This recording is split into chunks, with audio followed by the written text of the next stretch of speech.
Welcome back today, guys. I'm sure you had a great weekend. I'm actually so happy to be here today. We took this, 1 week break and we just needed to organize a few things just for you to get the best out of everything we stand to offer. You understand? So, as it is now, let's get in the game. Let's begin. So today we are going to be introducing the new topic, economies. As we all started with value, the conception of value, we made it known that value is the origination of everything. The money rotates typically around value, and the sooner you understand that, the better for you.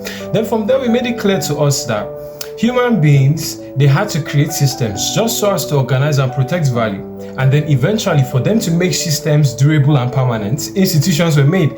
But when institutions now start relating and integrating together, what was formed? Economies. And today, that's what we're going to be talking about. So strap on your seatbelts and stay with me. Today is going to be a master class. Let's go. When it comes down to defining an economy now, I want to make it to be as basic as possible, because now we are breaking everything down to the basics. So when I'm talking about economy now, what's the first thing that comes to mind? I know so many people now will have so many definitions in their head, but then let me just give it to you this way. Let me just break it down to you the best way possible. An economy now, is just basically what happens when people, businesses, the government, when everybody is exchanging value. That is what an economy is. An economy is just a massive exchange of value. See, this is one of the things that I want you guys to understand clearly. Every time we're talking about value now, we're talking about productivity. That should be the next thing that should be ringing into your head when we are mentioning value. So keep it that one aside now. An economy now, as I said, is just a massive distribution and redistribution of value from people's pockets to another person's pocket. It happens when businesses, people, governments, institutions, when they all exchange value. Typically, an economy is the sum total of all human productive activity within a given society. Every time you buy something, you're participating in the economy. Every time a business pays its workers, they are participating in the economy. Every time the government collects taxes, every time the government dishes out contracts, they are engaging in the economy. I feel like everything is becoming a little bit too clear to you, yeah? Now let's dive deeper. So now, to understand how an economy actually works, you need to understand one central idea. Money is the bloodstream of any economy. Just as blood carries nutrients and oxygen to every part of your body, money now carries value to every part of the economy. Does it make any sense now, ne? As my people will say, money is called currency because it is a current. It is going to flow. When money flows freely and efficiently in an economy, then you can say that that economy is healthy. But in the opposite direction now, when money stops flowing, when the thing gets hoarded or when it gets blocked at a certain part, maybe an institution is hoarding it or something, that is when you can say an economy is sick. So now if you're wondering why the whole society is poor, why there is no innovation, why people are unemployed, why there's lack of infrastructural development, why the current value system in a given society is poor, then you can actually trace it back through all these steps, and then before you know it now, you come down to your solution. But then now, let me tell you something. You keep asking. I said that money is a currency, yeah? But then the next question arises, where does it flow? So where does money actually flows? It moves in a continuous cycle between four major players. The first is individuals. You earn money through work or businesses. You spend it on goods and services. You save some of it, you invest some of it. The second is businesses. They receive money from customers. They use it to pay workers, buy supplies, invest in growth, and generate profit. The third is government. They collect money through taxes from both individuals and businesses. They spend it on infrastructure, public services, militaries, and social programs. They also borrow money when they need more than they collect. The fourth one is financial institutions, banks, investment firms, insurance companies. They sit at the center of everything, moving money from where it is sitting idle to where it is needed most. These four players are constantly exchanging with each other. The continuous exchange is the engine running. And this engine produces output. When the economic engine is running, it produces employment. Businesses need people to operate, so jobs are created. It produces goods and services, the actual thing people need and want. It produces innovation because competition forces businesses to constantly improve. It produces investment because when people have surplus money, they look for places to grow it.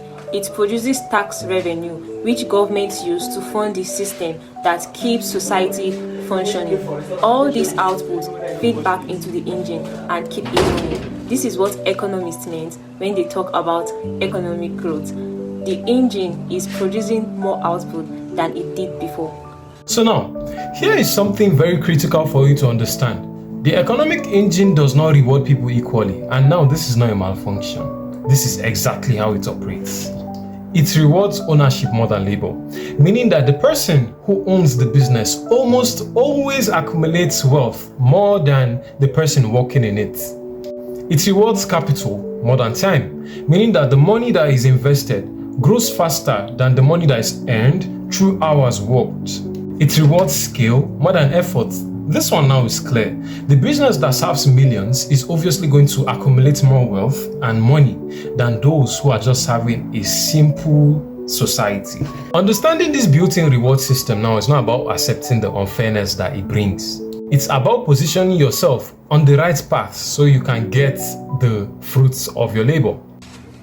Now, let's talk about something that affects every single person, whether they know it or not. The economic engine has a fundamental tension built inside it. That tension is between growth and stability. Growth requires risks, it requires lending, borrowing, investing, and expanding. But all those things also introduce instability. When too much lending happens, debt builds up. When too much speculations happens, asset prices inflate beyond real value. When growth becomes reckless, the engine overheats and eventually it crashes. This is what an economic crisis is. It is the engine correcting itself after running for too hot for too long. The 2008 financial crisis, the Great Depression, every major economic collapse in history follows this same basic pattern. The engine grew faster than it could sustain and then it contracted violently. This is also why governments and central banks exist inside the economic engine as regulators. Their job is to try to keep the engine running smoothly. Central banks control interest rates, making borrowing cheaper when the economy needs stimulation and more expensive when it needs to cool down. Governments use spending and taxation to inject money into the economy or pull it out depending on the condition. This management is called economic policy, and it is one of the most powerful forces shaping your daily life even when you cannot see it. When interest rates rises, your loan becomes more expensive. When inflation increases, your purchasing power drops. When government spending cuts happens, jobs disappear. The economic engine is always affecting you, whether you are paying attention or not. And here's the thing that most people miss entirely. The economic engine does not treat everyone the same. Where you are positioned inside the engine determines almost everything about your financial life. A person selling their time for a fixed salary is positioned very differently from a person who owns assets that generate income while they sleep. A person in a country with a strong, well-managed economic engine has access to opportunities that simply do not exist in a country where the engine is broken or mismanaged.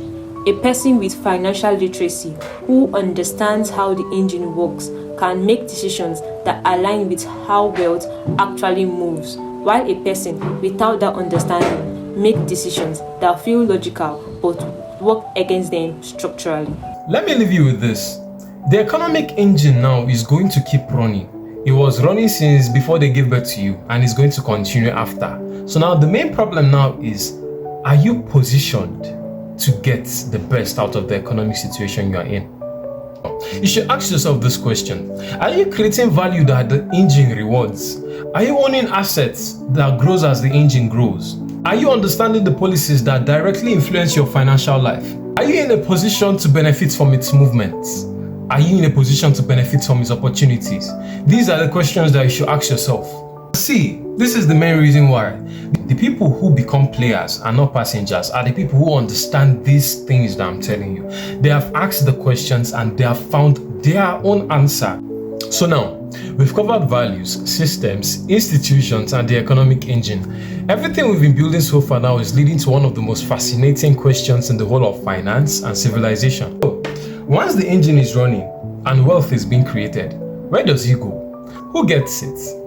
Why does wealth move to certain people and away from others? This is exactly what we're going to unpack in our next video. We are going to be talking about the movement of wealth, and I hope to see you there.